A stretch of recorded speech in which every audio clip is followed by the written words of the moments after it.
आपका मेरा YouTube channel में बहुत स्वागत है। और सबसे पहले मैं आप लोगों से रिक्वेस्ट करूँगा कि आप मेरे चैनल को प्लीज़ सब्सक्राइब करिए। सब्सक्राइब के बगल में बेल आइकॉन है, उसको दबा दीजिए और मेरे वीडियो को ज़्यादा से ज़्यादा लाइक, कमेंट और शेयर करिए। चाहे जितना ज़्यादा सब्सक्राइब होंगे, लाइक कमेंट होगा, उतना ही ज़्यादा मेरा उत्साह बढ़ेगा। तो ये मेरी बहुत आप लोगों से रिक्वेस्ट है। वीडियो अच्छा लगा हो तो भी सब्सक्राइब करना है, लाइक करना है, और अगर वीडियो नहीं अच्छा लगा हो तब तो ज़रूर से ज़रूर लाइक और सब्सक्राइब करना है। तो दोस्तों, आज इस वीडियो में मैं आपको बताऊंगा कि किस तरीके से गाड़ी चलानी चाहिए और वो कौन कौन सी बारीकियां हैं जिसको हमें ड्राइव करते समय ध्यान देना चाहिए और कैसे बिना किसी की सहायता से हम 4 व्हीलर ड्राइव कर सकते हैं। तो अभी तो इंजन ऑन है क्योंकि गर्मी का समय है और गर्मी बहुत ज़्यादा है, इसलिए मैंने इंजन ऑन कर रखा है क्योंकि एसी चल रही है।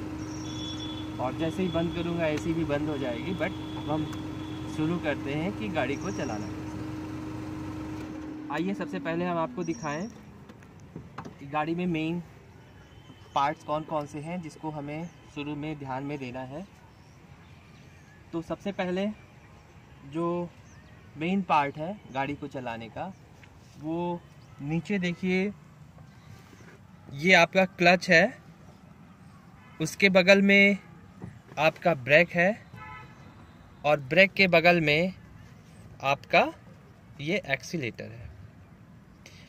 जो मेरा लेफ्ट पैर है, लेग है, ये हमेशा क्लच पे रहता है और जो राइट पैर है, जो राइट लेग है, वो या तो ब्रेक पे होगा और या एक्सीलेटर पे होगा। हम राइट लेग से ही दोनों को कंट्रोल करते हैं क्योंकि एक साथ में ना तो ब्रेक दबेगा और ना ही एक्सीलेटर।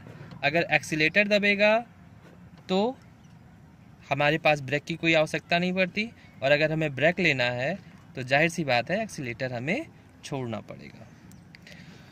और सबसे पहला कंट्रोल हमारा जो होता है वो क्लच के ऊपर होता है, क्योंकि जब हम गाड़ी स्टार्ट करते हैं और पहले गियर में लगाते हैं तो बिना एक्सीलेटर के गाड़ी को हम आगे भगा सकते हैं, चला सकते हैं, और उसमें सिर्फ और सिर्फ कंट्रोल करना होता है हमारा सिर्फ क्लच का।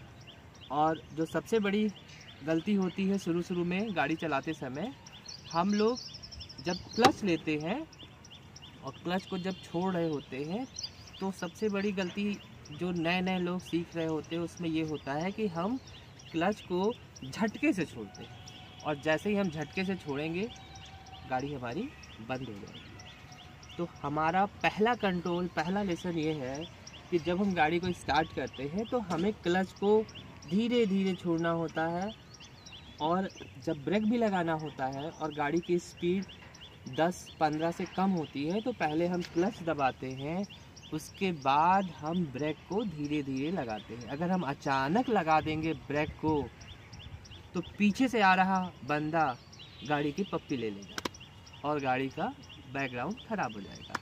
तो अब आपको ये निर्णय लेना है कि ब्रेक को धीरे धीरे लगाना है कि ब्रेक को तुरंत लगाना है। आप तुरंत लगाएंगे गाड़ी एक्सीडेंट हो जाएगा।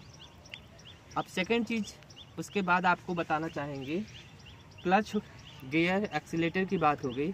अब अगली जो हम बात करेंगे वो है हमारे गियर की। तो गियर में आप देखेंगे ये निसान की मैग्नाइट है, बेस वेरिएंट एक्सी मॉडल है। इसमें 5 गियर दे रखा है। आप यहाँ पे देखिए गियर का नॉब है, इसमें गियर दे रखा है फर्स्ट, सेकंड, थर्ड, फोर्थ और फिफ्थ, और एक लेफ्ट साइड में है वो रिवर्स का गियर है। तो अब हम इसको ध्यान से देखेंगे। सबसे पहले हमें ये देखना होता है कि ये जो गियर का नॉब है वो बीच में होना चाहिए।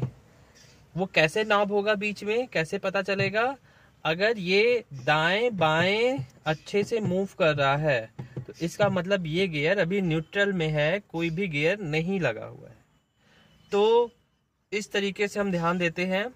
और इस निसान की मैग्नाइट में एक बहुत अच्छा दे रखा है। कभी कभी होता क्या है कि हम फर्स्ट सेकंड गियर लगाते हैं और गियर रिवर्स में चला जाता है, हमें अंदाजा भी नहीं होता है कि रिवर्स में गया है। तो इस गाड़ी में ये अच्छा सा दिया हुआ है कि यहाँ पे आपको अगर रिवर्स गियर लगाना है तो यहाँ पे ऐसे पहले इसको पुल करिएगा, देख रहे होंगे आपको यहाँ पे ये दिख रहा होगा। जब आप इसको पुल करेंगे, फिर लेफ्ट करेंगे और फिर आगे की ओर करेंगे, तो ये आपका रिवर्स गियर लग जाएगा।